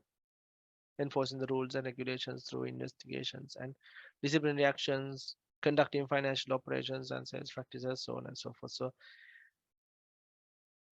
this is in terms of example that International Substandard Directive Association, ISDA, master agreement where the members benefit from netting provisions with each other is made using these kind of principles.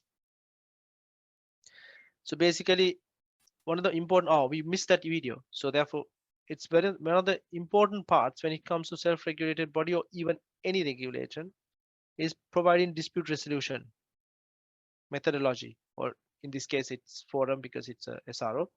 But dispute resolution is one of the key things that needs to be included in any regulatory model. How, when it comes to a dispute, to be resolved. So since that I just remember that we missed that video. So that's one of the parts that was taught in that. But just read through. It's basic. You can understand. So IOCCO says in SRO consultative committee, the common regulatory practices and objectives should include enforcing rules and regulations through investigations and discipline. So what we have discussed, oh, sorry, it's a repeat of the previous one. Don't worry. So Islamic finance adoption. This is what I told you earlier.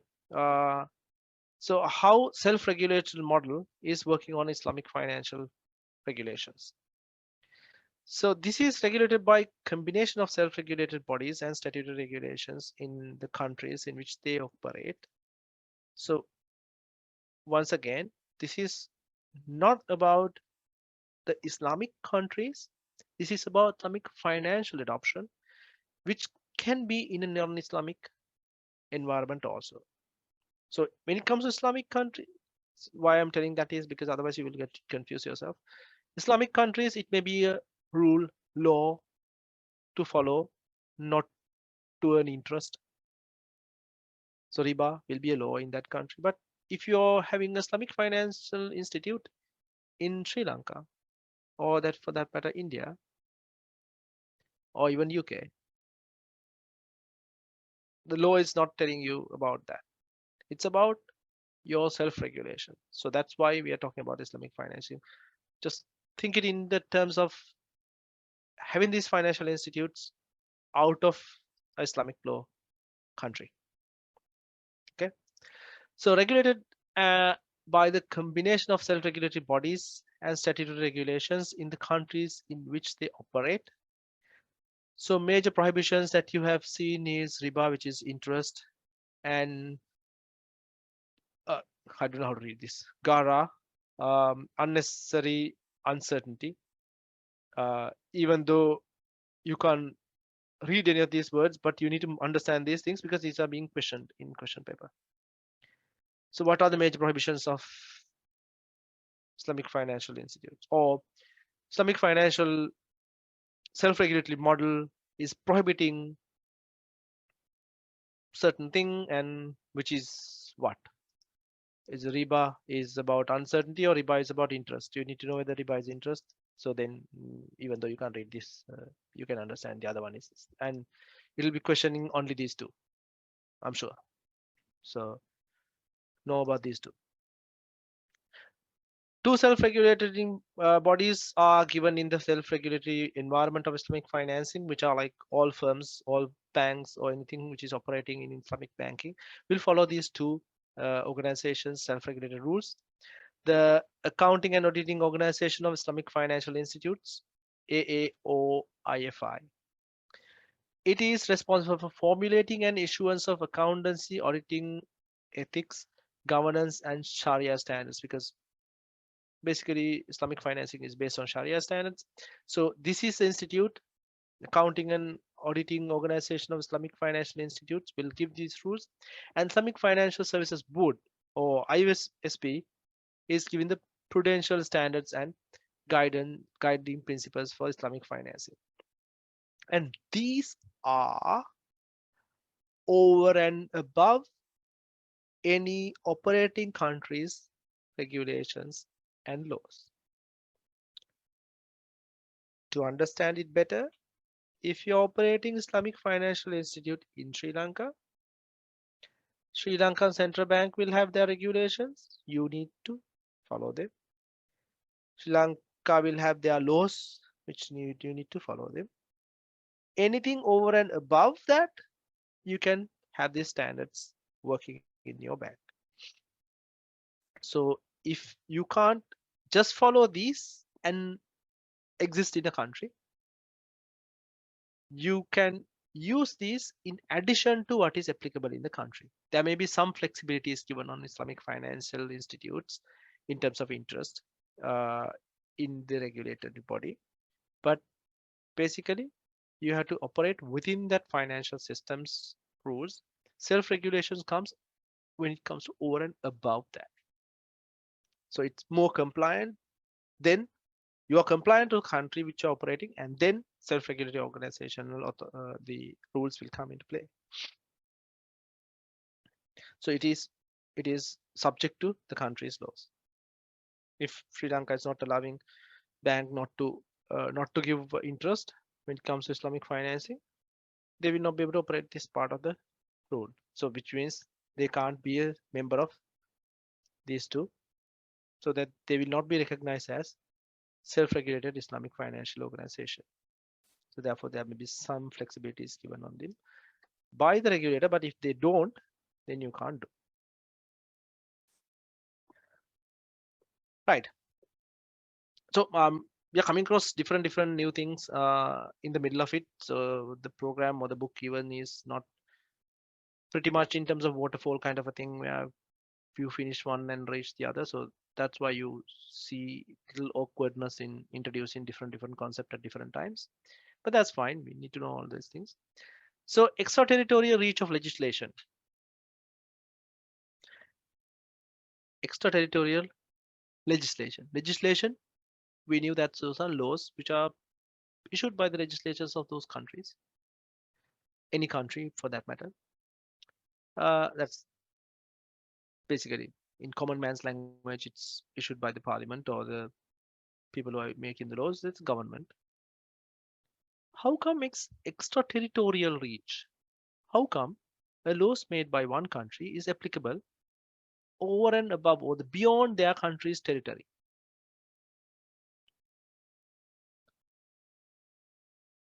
Have you heard of these laws which are going beyond the country's borders? Any examples? Extraterritorial reach of regulations, legislations? Any laws which are working not in the country that is the law is there, but that law is working in other countries? How come? Do you know any of those laws? Have you heard of any of those laws? About anti-money laundering. Anti-money laundering. It's across the border. It's across the border. Okay. There are more specific ones which are like extraterritorial reach, because anti-money laundering is like every country's law, that so every country is operating in conjunction with other countries' laws. Yeah, you're right. I mean, anti-money laundering, like even if they have done it away from the country, in that perspective, yes, it's also extraterritorial legislation. But other countries are not bound to follow it. So, for example, central bank bond issue. Singapore was not just buying our financial crimes investigations. They said, sorry, it's your country's law. We're not following that. Extraterritorial reach of legislations. I'm sure that people are working on compliance, guys. Yeah, what's on this? Yeah, Misha, FATCA. FATCA is one of the best examples of it. Anything else?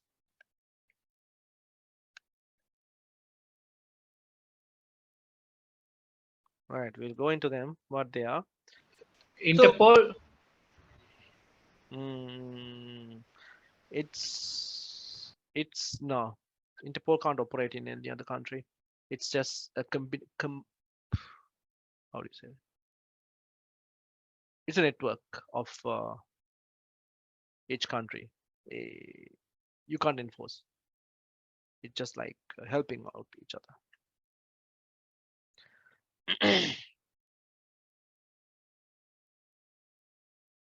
Right. So we will discuss this. Okay. Why is extraterritorial requirement? I mean, obviously, what do I have in the next slide?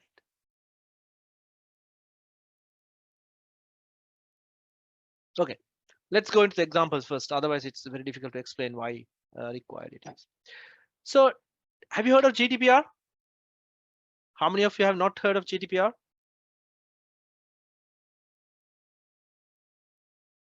All right, everyone knows. Don't worry. Anyway, I'm going to take you through this. So, Even if you don't know, if you know, that's fine. So General Data Protection Regulation, GDPR, is a European Union regulation. So it is to harmonize the data privacy laws across the Europe and to protect European Union citizens from privacy and data breaches. So this is GDPR is General Data Protection Regulation in Europe. Fine. EU, European Union is in one cluster. They all have GDPR requirements. They have put on a law to say that our citizens' data has to be protected. Data privacy has to be protected. And breaches should be minimized or should be punished for people who are breaching the protection of our data. And they put up a law. Why it is extraterritorial is because it actually applies beyond their boundaries of European Union. European Union has their certain boundaries because of those cluster of countries. But even if one of their citizens in Sri Lanka, he is still governed under GDPR. If your data is being held by someone else, that is under GDPR. Why? Because it is still to protect the data of European Union citizens. So increased territorial scope is extraterritorial application is applying to all the companies processing the personal data of data subjects residing in EU region. So if European Union residents or the citizens' data is handled, let's say an offshore center in India or Sri Lanka is handling European Union data. So they are under GDPR regulations. GDPR will protect the European Union citizens' data.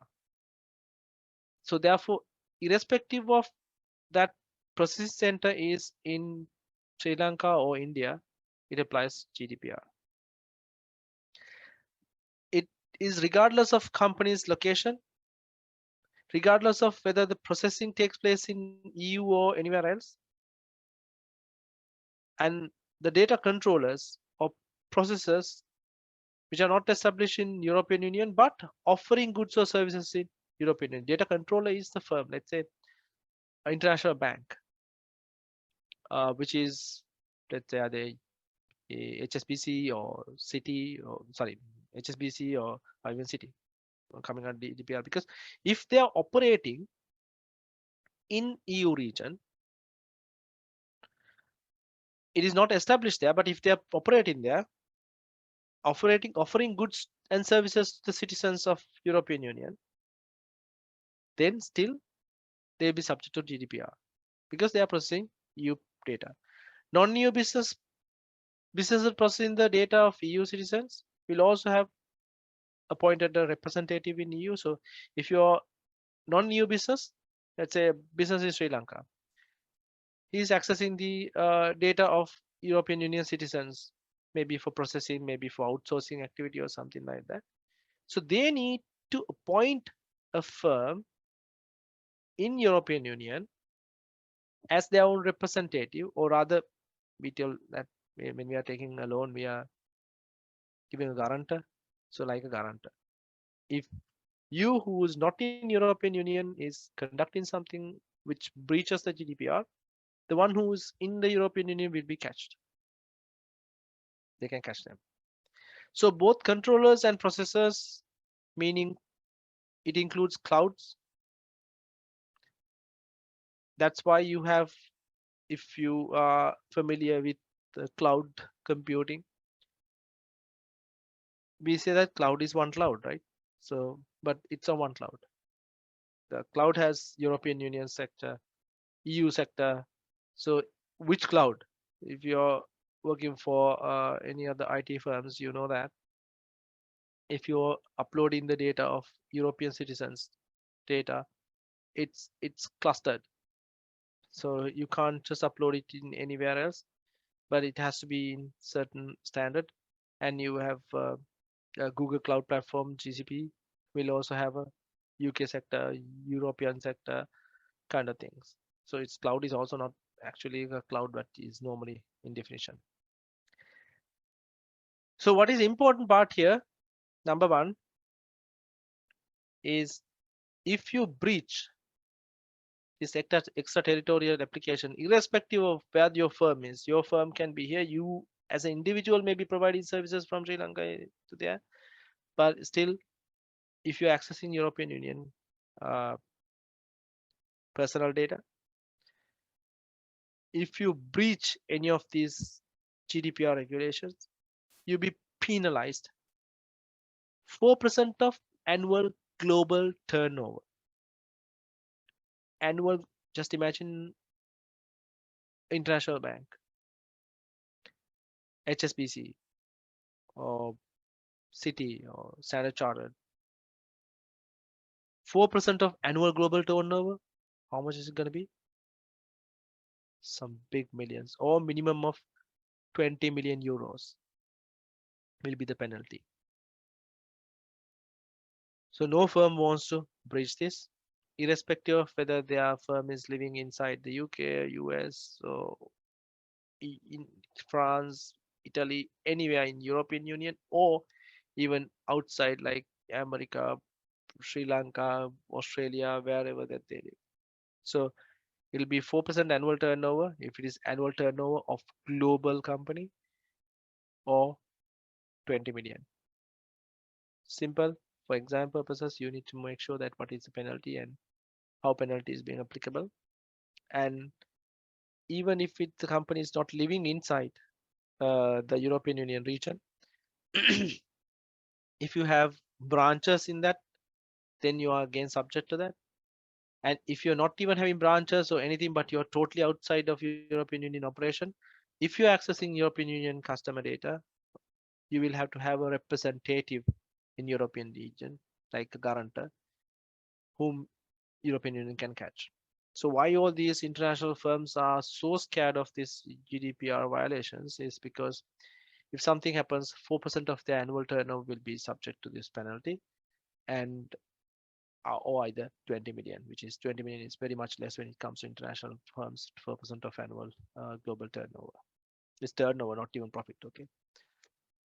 So that's about GDPR, which is extraterritorial application. And little more about GDPR. This has to be clear, distinguished from other matters. So GDPR is separately being treated. It has to be using clear and plain language and must be easy to withdraw the consent if you're given consent to use your data. Your data, you need to have certain restrictions in your system. Data subjects have certain rights given by GDPR.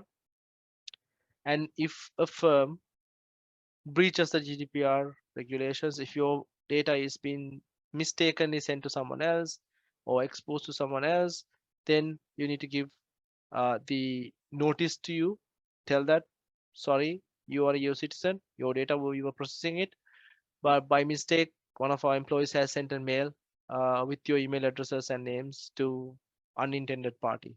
We had to inform it in 72 hours, and you should be able to have the right to access the data and also right to forgotten. Right to be forgotten is very much of a uh, exercisable right of people in European region. So they can request, if your data is no longer required, like if you don't have any relationship with that firm, you can request to forget your data, or rather delete your data, take it out from your system. And sometimes we also, when we get like marketing calls, we also mentioned that under GDPR, I have my right of forgetting my data. So you have to forget my telephone number, no calls hereinafter, because I don't have a relationship with your telephone company. I don't want a package or a offer or a new iPhone 14 or anything like that. No, just delete my data. So that's right to be forgotten. And these bundle of rights are coming with the GDPR. and there should be data protection officer if you have a firm operating who are using the European Union individual or personal data. So you need to know about the surrounding of what GDPR and what it has to offer to the individuals, and what's the penalty in case of a breach, and why it is extraterritorial. So I'll come back to this one. Why it is extraterritorial? Some regulations, some rights of people, some the laws cannot only be protected within the territory of the law issuing country, because for example, if European Union says my citizens' data has to be protected, but there are so many other international firms who are operating within, and they can violate your rights of protection of data and transfer your data to America, transfer your data to Sri Lanka, India, and get them to call you for marketing. So all these things, and you can sell your data. So you know that there were a lot of issues with even Facebook. Elon Musk will have to had to apologize in some instances because they have been violating the personal uh, information rights. So likewise, if some firm breaches the GDPR regulations, they will have heavy penalty. Not only GDPR, if you take FATCA, which we'll go to discuss it next time. So FATCA is also a regulation which is issued by US, and it is extraterritorial in terms of implementation. If any country, if any other US citizens are earning money in any other country, they need their system need to get the feed from those countries because it's their citizens. And the underlying objective of that regulation is like US citizen can anytime return to the country. Let's say he goes out of the country when he was 18 and he works his whole life outside US, earn everything, do not pay a cent of tax to the US government. But when he's retiring, he comes back and enjoys all their retirement benefits in the country, which is unfair because they have not, when they want to contribute towards the betterment of the government or the US, they have not contributed anything, but they just enjoy the benefit later on while making profits in a country which just tax like 70%, 17% or 15%, whereas the tax rates here like going out from starting from 20% from the minimum earner and going and hitting the 50% or sometimes even 55% of your earnings. So that's why FATCA regulations are coming in. FATCA is looking at extraterritorial. We say that long arm regulations or extraterritorial legislations are in the sector. So we can't say they are good or bad, but they are existing there. And we'll discuss further on how they're actually implementing in other countries in the next lesson, because we have some more continuation of them. Yeah. Right. So that's you're done. I'm sorry, I always mistake. Is it 5:30? 5:30 Sri Lanka. Yes. So okay, that's it for the day. And we'll meet up in the next class next week. I'll share the slides with you. After this was it'll be in your portal. And next week onwards, we'll start discussing few questions which are coming in the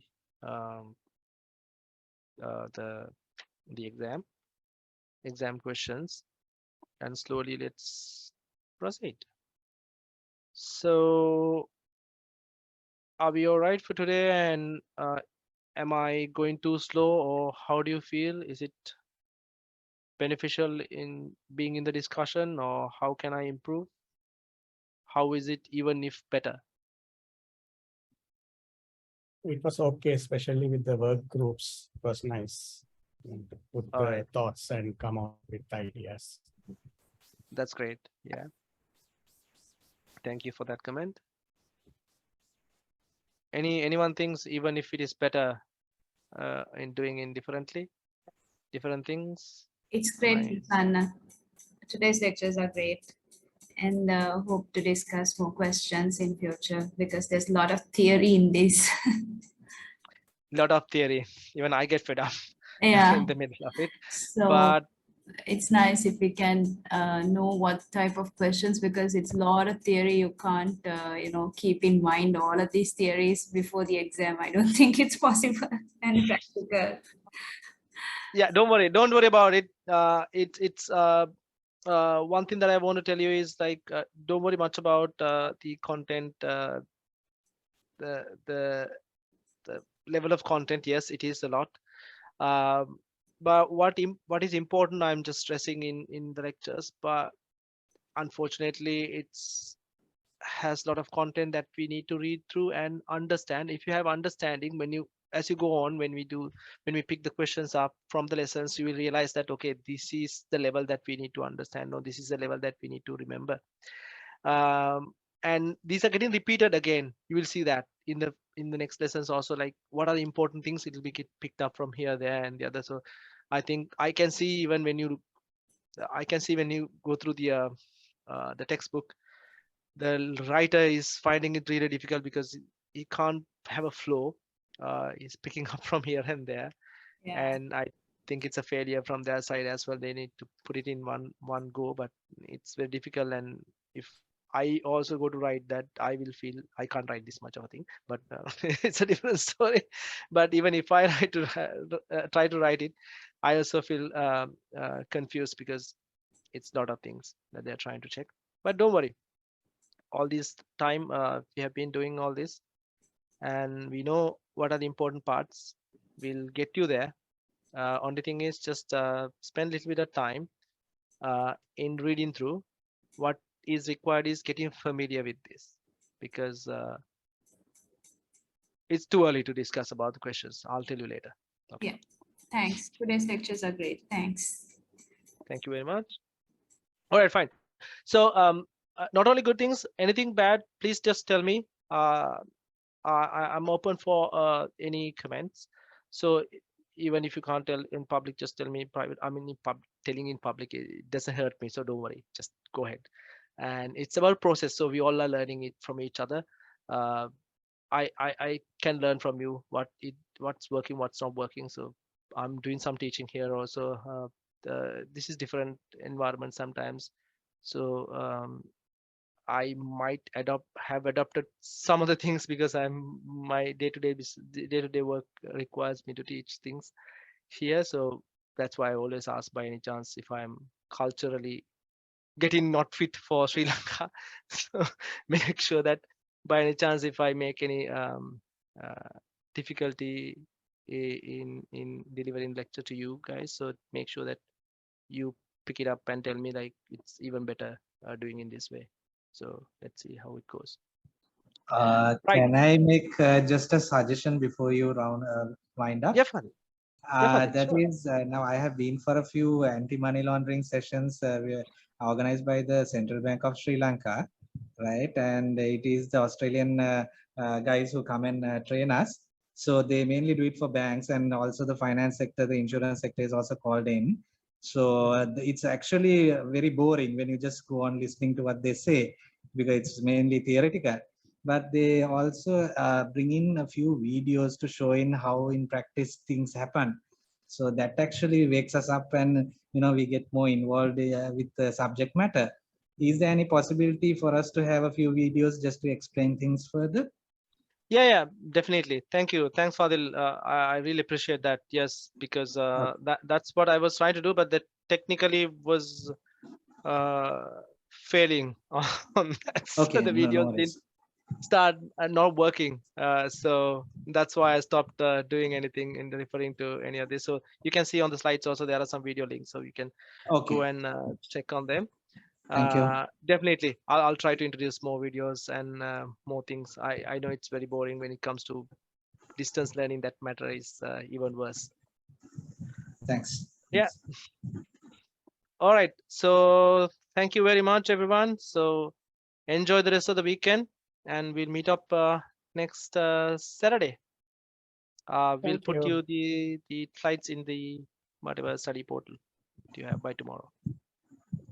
All right. Thank Bye-bye. you. Bye. Bye. Bye. Thank you.